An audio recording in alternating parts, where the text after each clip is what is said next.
Bos bukan 24 jam tengok CCTV pun. Capai tak capai, cakaplah dengan dia. Market slow. Bukan dia tahu pun.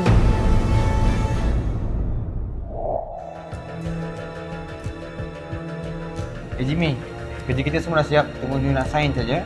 Dan dia nak hantar kat bos. Nanti I buat. Tapi Jimmy ni urgent tau. Tak nampak I tengah main game ke? Kalah nanti siap kau. Sekarang masa kerja tau. Tolong committed sikit boleh tak? Kenapa? Bos call you ke? Tu manager tanya. Kena siapkan sekarang.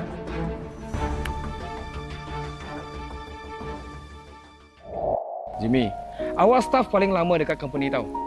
Daripada kita satu kedai, 2 kedai, sehingga 3 kedai sekarang. Macam-macam sudah kita lalui bersama.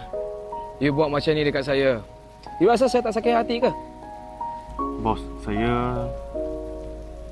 Dunia ini, kalau kita tak maju, kita ke belakang tau. Staff lain nak maju. Buat kerja seikhlas hati, sepenuh hati. Mestilah saya layan mereka dengan baik.